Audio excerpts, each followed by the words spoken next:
बिस्मिल्लाहिर्रहमानिर्रहीम। अस्सलाम वालेकुम नाज़रीन, आप यूट्यूब चैनल देख रहे हैं। मैं इमरान खान हूँ। साबिक़ वज़ीर-ए-आज़म इमरान खान साहब की मुलाकातें बंद हैं, लगभग 8 महीने से ज़्यादा हो गए और मुलाकातें नहीं हो रही। उनकी फ़ैमिली मिलने के लिए जाती है, हर हफ्ते जाती है, मुलाकात नहीं करवाई जाती। वो बार बार कोशिश करते हैं इमरान खान से मिलने की, लेकिन मुलाकात हो नहीं पा रही। अब ये मामलात अदालत में गए और एक मरतबा नहीं, कई मरतबा गए, बार बार अदालतों में गए, लगभग सैकड़ों मरतबा अदालत में गए पाकिस्तान तहरीक-ए-इंसाफ के लोग और इमरान खान साहब की फैमिली, उनके वकला और बहुत सारे लोग अदालतों में जाते रहे, लेकिन इसके बावजूद इमरान खान साहब से मुलाकातें नहीं खोली गई। अब हाई कोर्ट ने एक ऑर्डर दे दिया था, लार्जर बेंच ने ऑर्डर दिया था, तो सब ये समझ रहे थे कि मुलाकात हो जाएगी, फिर भी इमरान खान साहब की मुलाकात नहीं करवाई गई। ये मामला चला गया सुप्रीम कोर्ट ऑफ पाकिस्तान में। जब ये मामला सुप्रीम कोर्ट ऑफ पाकिस्तान में गया तो सबको लगा कि शायद अब सुप्रीम कोर्ट के अंदर जो है वो जजेस गुस्सा दिखाएंगे या जजेस ये कहेंगे कि ये तो बड़ी सख्त ज़्यादती है कि अदालती अहकामात की खिलाफ वर्जी की जा रही है और तौहीन अदालत की जा रही है, तो वो मुलाकात के लिए हुक्म जारी करेंगे। तो ये मामला इमरान खान साहब का आज के दिन के लिए लगा हुआ था सुप्रीम कोर्ट ऑफ पाकिस्तान में, और ये जस्टिस मोहम्मद अली मदर ये इस मामले को सुन रहे थे। 3 रुकनी बेंच था और ऐसा लगता था कि चीज़ों को सुना जाएगा, लेकिन वो टेक्निकल चीज़ों के पीछे छुप गए। किसी एक जज ने भी इतनी जुर्रत और हिम्मत नहीं की सुप्रीम कोर्ट ऑफ पाकिस्तान के जजेस में से कि वो ये सवाल पूछ लेते कि भाई एक आदमी की आपने मुलाकातें क्यों बंद कर दी हैं, किस कानून के तहत बंद कर दी हैं, और अदालती अहकामात के बावजूद आप मुलाकातें क्यों नहीं करवा रहे। बल्कि ये हुक्म भी जारी किया जा सकता था कि आप फौरी तौर पे मुलाकात करवाएं और रिपोर्ट भी हमारे पास लेकर आए। वो ये करने की बजाय टेक्निकल चीज़ों के पीछे छुप गए। बारे में हम बाद में बात करेंगे। अभी थोड़ी सी और खबरें हैं, मैं आपके साथ शेयर करूं। एक तो नून लीग ने मौलाना फजलुर रहमान साहब पे करप्शन के इल्ज़ामात लगाना शुरू कर दिए। नून लीग के लोग कह रहे हैं कि मौलाना फजलुर रहमान साहब आपको जवाब देना पड़ेगा उस करप्शन का जो करप्शन आपने की है, और मौलाना फजलुर रहमान पे वो चढ़ाई कर रहे हैं। देखें, ये दिन भी आने थे। थोड़ा अरसा पहले बिलावल और मरियम नवाज दोनों मौलाना साहब की गोद में थे। मौलाना साहब ने अपने हाथों से दोनों बच्चों को पाल पोस के बड़ा किया और उन्हें रिजीम चेंज ऑपरेशन में पूरी सहूलत दी और बाद में उन्हें हुकूमतें भी बनवाने में मदद दी। लेकिन मौलाना साहब जो है उनको उनका पत्ता काट दिया गया। मिलिट्री एस्टेब्लिशमेंट के डायरेक्ट ताल्लुकात जो है वो बेहतरीन नवाज शरीफ और जरदारी के साथ चल रहे थे, तो मौलाना फजलुर रहमान साहब को बाहर निकाल दिया गया। फजलुर रहमान साहब को इस बात का दुख बहुत है। अब वो पुराने गिले शिकवे भी कर रहे हैं। कारगिल की लड़ाई का मौलाना साहब ने गिला किया, तो मौलाना साहब को याद नहीं है शायद कि कारगिल परवेज़ मुशर्रफ ने की थी वो घटिया हरकत, जब नवाज शरीफ ने कहा कि इसने मेरी पीठ में छुरा घोंपा है और ये मुजाहिद बनाकर फौजियों को ले गया है कारगिल के पहाड़ों पे, और ये मानता ही नहीं है कि वो इसके फौजी हैं। और वहाँ पे सैकड़ों लाशें पड़ी हुई थीं, मैयतें फौजियों की शोहदा की पड़ी हुई थी, उसको उठाने के लिए तैयार नहीं था और इंडिया ने अमानतन दफनाया था। फजलुर रहमान ने यह कहानी तो सुनाई, लेकिन फजलुर रहमान ने यह नहीं बताया कि उसी जर्नैल को बाद में फजलुर रहमान ने बहुत सपोर्ट किया। उसी जर्नैल ने फजलुर रहमान को खैबर पख्तूनख्वा में हुकूमत भी बना कर दी। उसी जर्नैल को लीगल फ्रेमवर्क ऑर्डर के हवाले से मौलाना फजलुर रहमान ने बहुत बड़ी सहूलत भी दी थी, और उसी जर्नैल के साथ एक वर्किंग रिलेशन भी बनाया था मौलाना फजलुर रहमान ने। नवाज शरीफ ने कहा था मैं इंक्वायरी करवाऊंगा कारगिल की। आज तक नवाज शरीफ को बार बार हुकूमत मिली, उसके बाद उसने कभी इंक्वायरी ना करवाई। तो वो परवेज़ मुशर्रफ था मौलाना फजलुर रहमान साहब, जिसकी आपने हमेशा सहूलतकारी की जब तक वो कमज़ोर नहीं हुआ। जब वो कमज़ोर हो गया तो आप उसके खिलाफ हो गए। आज अगर आसिम मुनीर कमज़ोर हो रहा है तो हो सकता है कि उसको कमज़ोर देख के आप उसके खिलाफ हो जाए, लेकिन अगर आसिम मुनीर ताकत में आ गया तो मौलाना साहब फिर आप क्या करेंगे? सवाल तो ये पैदा होता है। और मौलाना साहब जो कर रहे हैं, क्या वो बगैर किसी के इशारे के कर रहे हैं? माजी में तो ऐसा कभी नहीं हुआ।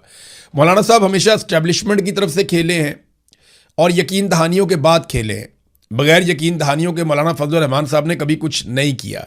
और इस मरतबा मौलाना फजलुर रहमान साहब खुद से इनकलाबी बन गए या वो इनकलाबी बनना चाहते हैं, इसकी हकीकत क्या है? पाकिस्तानियों से जब भी मैं पूछता हूँ, पाकिस्तानी इस बात पे यकीन ही नहीं करते। देखे ना मौलाना साहब, आप इतना कुछ बोलते जा रहे हैं, आपको कुछ कह ही नहीं रहा। नाज़रीन, ईरान और अमेरिका के बीच में जो लड़ाई है वो शिद्दत इख्तियार कर रही है। 9 दिन हो गए इस लड़ाई को। 4 अमरीकी फ़ौजी भी मारे गए हैं, कई अमरीकी फ़ौजी ज़ख्मी हो गए हैं। अमेरिका का फ़ौजी नुकसान लगातार बढ़ता चला जा रहा है। इस हवाले से ना मेरे पास 2 चीज़ें हैं। एक तो आप ध्यान में ये रखें कि उर्दन के ऊपर ईरान सबसे ज़्यादा अटैक कर रहा है, क्योंकि उर्दन एक अहम कड़ी है। और आलमी तज्जियाकार ये कह रहे हैं कि एक्चुअली ईरान इसराइल को निशाना बनाना चाहता है, लेकिन इसराइल का दिफा करने वाली जो आखिरी और सबसे अहम तरीन हिफाजती तय है वो उर्दन है। बराह रास्त हमलों की बढ़ती हुई शरह कुवैत, बहरीन और कतर वगैरह में तबाह होने वाले रेडार्स और दीगर अमरीकी आलात का बराह रास्त नतीजा है। और इसके साथ ही फ़िज़ाई दिफाई इंटरसेप्टर्स की कमी भी इस सारे अमल में शामिल है कि अब वो जो दिफा करने का एक पूरा निज़ाम है ना इसराइल को बचाने के लिए, वो कमज़ोर हो रहा है। यानी पिछले कई सालों के दौरान सेंटकॉम ने अरब ममालिक को इसराइल की हिफाजत करने वाले एक हिफाजती गुंबद के तौर पे तैयार किया था। यानी उन्होंने एक ऐसी लेयर बनाई थी कि अगर ईरान की तरफ से कभी भी इसराइल पे अटैक आए तो अरब ममालिक में ऐसा सिस्टम लगा हो कि इसराइल तक वो बम, वो मिसाइल, वो ड्रोन जा ही ना सके। और ऐसा हुआ भी, बहुत बड़े पैमाने पे चीज़ों को रास्ते में रोका गया। अब ईरान जो रास्ते में लगे हुए सारे हथियार हैं या रेडार हैं या इंटरसेप्टर हैं, वो उनका मुकाबला कर रहा है, उन्हें तेज़ी से तबाह कर रहा है। और इसराइल अपने मिसाइल भेजने के लिए अगर कोई रुकावटें हैं तो उन्हें दूर कर रहा है, इसलिए वो उर्दन में ज़्यादा अटैक करता है। जबकि अमेरिका ईरान को लगातार कमज़ोर करने के लिए अपने फ़िज़ाई हमले जारी रखे हुए है। द वाशिंगटन पोस्ट की एक रिपोर्ट है और उसमें कहा गया कि ट्रंप इंतज़ामिया ईरान के साथ एक बड़ी लड़ाई की तैयारियां कर रही है। ये फैसला इस हफ्ते के दौरान होने वाले शदीद हमलों के बाद किया गया है, जिनमें 4 अमरीकी फ़ौजी हलाक हो चुके हैं। पेंटागन खित्ते में फ़ौजी तैयारों की तादाद में इजाफा कर रहा है, क्योंकि हुकाम वसी तर कार्रवाइयों की मनसूबाबंदी कर रहे हैं। लेकिन कुछ अमरीकी हुकाम जो समझदार हैं, उन्होंने इस बात से खबरदार किया कि हमारे पास इस वक्त इंटरसेप्टर्स की कमी है, यानी जो फ़िज़ाई दिफाई निज़ाम के लिए इस्तेमाल होते हैं मिसाइल्स, उनकी हमें कमी है। गोला बारूद के घटते हुए ज़खायर इस मुहिम को ख़राब कर सकते हैं और प्रॉब्लम हो सकती है। बाकर कालीबाफ ने, जो ईरान के स्पीकर हैं, बड़े इंपॉर्टेंट आदमी हैं, उन्होंने कहा कि अमेरिका लगातार खित्ते में नया फौजी साजो सामान बड़ी तेज़ी से ला रहा है और हम चाहते हैं कि जंग रुके, लेकिन हमें ये समझ आ रही है कि अमेरिका बहुत तेज़ी से जंगी चालें चल रहा है और बड़ी तेज़ी से हथियारों को यहाँ पे पहुँचा रहा है। तो हमने भी इस बुनियाद पे अपनी तैयारियां मुकम्मल कर ली हैं। जिस किस्म के इक़दामात होंगे उसी तरह का जवाब दिया जाएगा। सबसे पहले आप ज़ल्मे खलीलज़ाद को देखें, वो ये कहते हैं कि there are reports that Imran Khan will be released soon, कि रिपोर्टें आ रही है कि इमरान खान को जल्दी छोड़ दिया जाएगा। मैं उम्मीद करता हूं कि ये रिपोर्टें सच्ची हूं। पाकिस्तान को जो है इससे फ़ायदा पहुंचेगा इमरान खान साहब को रिहा करने से, पाकिस्तान के अंदर भी और पाकिस्तान से बाहर भी। और ये बड़ा हसास वक्त है, पाकिस्तान को इससे फ़ायदा होगा और ये बेहतरीन चीज़ है जो पाकिस्तान को करनी चाहिए। और मेरी इत्तला के मुताबिक ऐसा कुछ नहीं होना जा रहा। पाकिस्तान की मिलिट्री एस्टेब्लिशमेंट किसी सूरत भी इमरान खान को अभी रिहा नहीं करेगी, मुझे ऐसा लगता है। ये नहीं अगर कोई उनके दिमाग में कोई अक्ल आ जाए या उन्हें लगे कि यार ठीक है बस बहुत हो गई है, तो फिर तो छोड़ देंगे। लेकिन बज़ाहिर जो दिखाई दे रहा है उसमें कुछ ऐसा लगता नहीं है। और ये मैं आपको अपनी असेसमेंट बता रहा हूँ, कोई खबर नहीं दे रहा। मुझे ये लगता है कि मिलिट्री एस्टेब्लिशमेंट इमरान खान को इतने आराम से नहीं छोड़ेगी।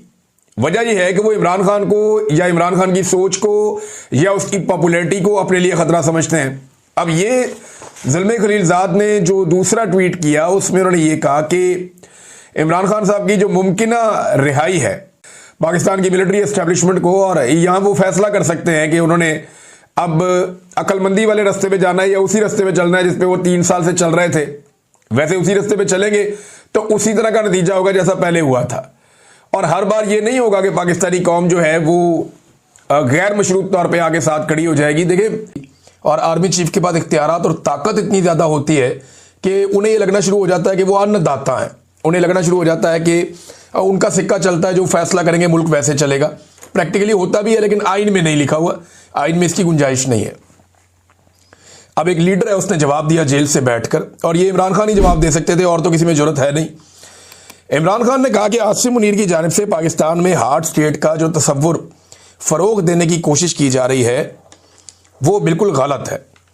हार्ड स्टेट का असल मतलब ये है कि ऐसी रियासत जहां आइन की बालादस्ती हो, कानून की अमलदारी हो, अदल और इंसाफ का निज़ाम हो और जमहूरी आज़ादी हो, जहां ज़ाती मफाद नहीं बल्कि मुल्क और कौम का मफाद मुकद्दम हो, वो होती है हार्ड स्टेट। यानी कानून के साथ हार्ड स्टेट बनती है ना। बड़ा जुर्म करे फिर भी वही कानून, छोटा जुर्म करे फिर भी वही कानून, ताकतवर जुर्म करे फिर भी वही कानून, कमजोर जुर्म करे फिर भी वही कानून, और कानून सबके ऊपर लागू होता है। हार्ड स्टेट में जो है वो इंसाफ होता है, इंसाफ की फराहमी होती है। वो फेस नहीं देखते, वो केस देखते हैं। वो ये नहीं देखते कि इसके एस्टेब्लिशमेंट के साथ अच्छे ताल्लुकात हैं, आजकल जूते पॉलिश कर रहा है, उठाओ वजीर आजम बना दो। वो ये नहीं देखते। ये जनाब सहाफी सख्त बात कर रहा है या इसकी बात पसंद नहीं आ रही है एस्टेब्लिशमेंट को, निकालो इसको, इसके अकाउंट भी बंद करो, जेलों में भरो इनको।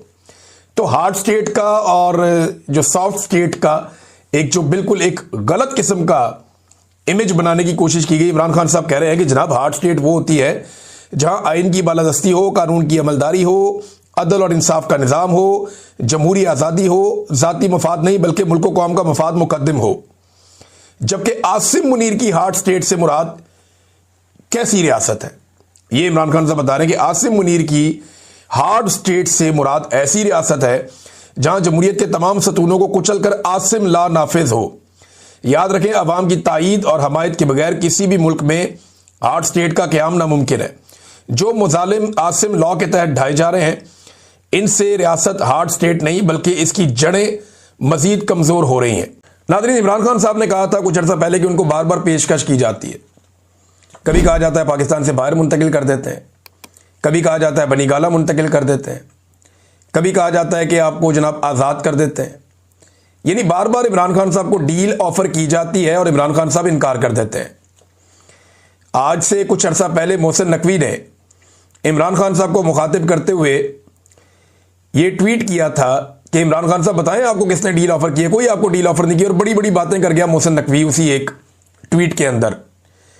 लेकिन आज मोहसिन नकवी जिन पार्टियों का मरहून मिन्नत है या जिनकी वजह से मोहसिन नकवी आज सेनेटर बना हुआ है, उनके अहम तरीन रहनुमा वफाकी वजीर तारक फजल चौधरी साहब ने स्टेटमेंट देके मोहसिन नकवी को झूठा साबित कर दिया।